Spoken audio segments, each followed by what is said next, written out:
मेरा जो like attention span है ड्यूरिंग अ क्लास, हाँ वो मतलब 10-15 मिनट से ज्यादा रहता नहीं है। हाँ। क्योंकि मतलब 10-15 मिनट बैठा and then I just start doing something else and then hmm. वापस बैठा।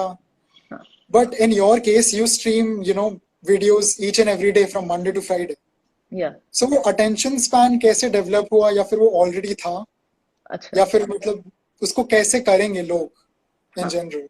हाँ। देखो, इसमें ना दो एस्पेक्ट है, एक मेरे वाला एस्पेक्ट है और एक आपका एस्पेक्ट है। अगर इन जनरल इन दोनों चीजों को मिक्स करके देखें तो ये होता इसलिए, ये जो अटेंशन स्पैन हमारा गिर रहा है, मैंने अपने साथ भी महसूस किया है। मेरा क्या था, मुझे आप किसी क्लास में बिठा दो और मैं कितने भी घंटे सीख सकती हूँ। मुझे एग्जाम को लेके मुझे थोड़ा सा एंग्जाइटी, या मतलब एग्जाम को लेके मैं बहुत ज्यादा पॉजिटिव नहीं रही हूँ। बट मुझे ये है कि अगर कोई इंटरेस्ट से अच्छे से समझा रहा हो, पढ़ा रहा हो, तो वो टीचर को लेके एक तो इतनी रिस्पेक्ट आती थी, और कितने भी घंटे बिठा लो मुझे कोई दिक्कत नहीं है, मतलब मैं पढ़ सकती हूँ आराम से, बस कोई इंटरेस्ट के साथ सिखा दे। तो वो एक चीज थी। लेकिन over the period of time social media कहीं ना कहीं आपके अटेंशन को खाता है एक तरह से, ये बात बिल्कुल निश्चित है। तो आप लिमिटेड कर दो चीजें, थोड़ा सा करो खुद, टाइम स्पेंड करते हो, या वो जो आपका आधा एक घंटा है ना फिजिकल एक्टिविटी का, वो इस चीज पे बहुत ज्यादा इंपैक्ट डालेगा कि आपका दिमाग शांत रहना शुरू हो जाएगा थोड़ा। आपका ये जो हमारी आदत है, फोन उठाओ, कुछ नहीं है तो बस फोन उठा लिया बार बार, और कुछ ना कुछ स्क्रॉल कर रहे हैं। भाई जब हमें पता है हमारा सिलेबस ये है, हमने स्ट्रेटेजी बना ली, हमने सोर्सेज फिक्स कर लिए कि इस कोर्स से, इस चैनल से, यहाँ से मुझे करना है और इतने चैप्टर्स हैं, फिर आप दिन के घंटे फिक्स कर लो ना कि उतनी ही देर देखना है।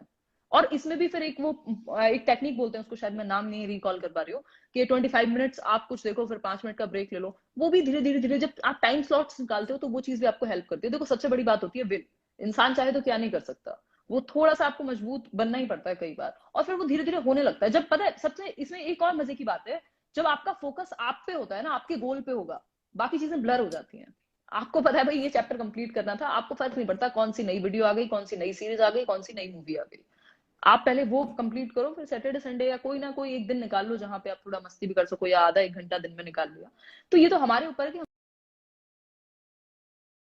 उसको बनाएंगे कैसे, ये तो सबसे बड़ी प्रॉब्लम है। और आप सब, या फिर आप अपने ही दिमाग में एक ऐसा टाइमर लगाओ कि आप जब फोन चला रहे हो या कुछ भी, आप ऑब्जर्व कर पाओ खुद को। जैसे मेरा क्या होता है कई बार, मान लो वैसे तो मैं यूज नहीं करती हूँ इंस्टाग्राम या फेसबुक, बट कभी इंस्टाग्राम ओपन किया और कोई स्टोरी डालनी है, किसी ने टैग किया है, तो वो सब देखने के लिए कई बार मुझे ओपन करना होता है। तो उस केस में मैंने देखा साइड में कुछ कुछ आ रहा है। अब वो दूसरे से तीसरी पोस्ट पे जाने के बाद ना, मेरे दिमाग में ये चीज है कि मैं यहाँ टाइम लगा रही हूँ और मेरी अटेंशन यहाँ जा रही है। तो वो जब आपके दिमाग में एक अथॉरिटी होती है, तो फिर आप खुद ही खुद को रेगुलेट कर लेते हो कि यार ये तो बेकार की चीज है, कितनी इंफॉर्मेशन। देखो एक और भी चीज है, हमें लगता है हम बहुत काम की चीजें सीख रहे हैं। आप इन्फॉर्मेशन तो इतनी है दुनिया में कि आप अंतहीन है, पूरी जिंदगी में बैठ के सारे वीडियोस नहीं देख सकते आप, पूरी जिंदगी में बैठ के सारे आर्टिकल्स नहीं पढ़ सकते आप। आपके काम का क्या है और आपके इस पॉइंट ऑफ टाइम में इंपॉर्टेंट क्या है, वो चूज करके आपको काम करना होगा।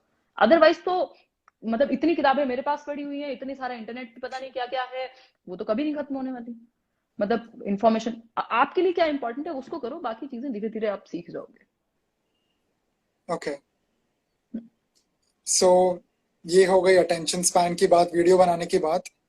Now let's come to the teacher वाला part, the teaching part, right? Yeah So you're obviously a teacher. या So when you started making your own videos, you were hmm fairly inexperienced when it came to teaching, right?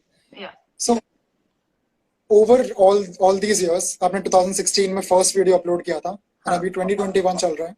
Hmm So इतने सारे समय में आपने क्या सीखा, मतलब हम्म as a teacher, what did you learn? बिल्कुल।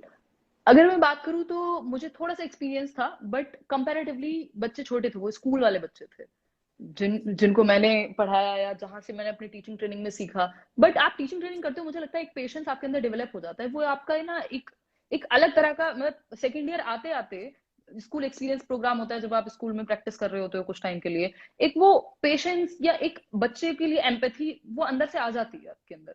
मेरे अंदर तो आ गई थी, या तो मैंने बचपन से अपने मम्मी पापा मामा मम्मी मतलब सबको देखा है, सब टीचर्स ही थे। तो वो चीज एक आपको, आप इंक्लाइंड होते हो उस चीज के प्रति, आप एक रिस्पॉन्सिबिलिटी समझने लगते हो, आप मजाक नहीं उड़ाते बच्चों का, आपको समझ में आने लगता है कि यार मतलब आप सेंसिटिव हो जाते हो थोड़े से ज्यादा, टीचिंग आपको सेंसिटिव बनाता है। तो वो चीज मेरे अंदर थी। दूसरा, मैंने एक्सपीरियंस था उतना के मतलब मैंने डील किया है, पढ़ाया है, और ये सारी चीजें हैं थोड़ा थोड़ा। लेकिन बहुत सारी चीजें थी जो सीखनी थी, और स्पेशली जिस दुनिया में मैं एंटर कर रही थी वहां तो मैं बहुत ही यंग थी। मतलब मेरे लर्नर्स, इवन अभी भी मेरी ऑडियंस 60% से ज्यादा आई थिंक मुझसे बड़े ही होंगे। मेरे केस में क्या था कि 25 से 34 तो नॉर्मल एज थी, और मैंने 19 पे शुरू किया था, और आज भी यही है। तो वो मुझसे बड़े हैं, तो मैंने कभी भी ये कोशिश नहीं की कि मैं आपकी टीचर हूं, मुझे सर कहो, मतलब मैम कहो, सर तो क्यों कहोगे।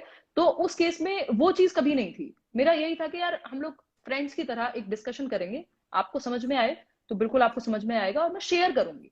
एक तो फ्रेंड्स वाली बात थी कि एक लेवल पे आके हम लोग इक्वालिटी के साथ डिस्कशन कर सकें, मैं कुछ आपसे सीखूं, आप कुछ मुझसे सीखें।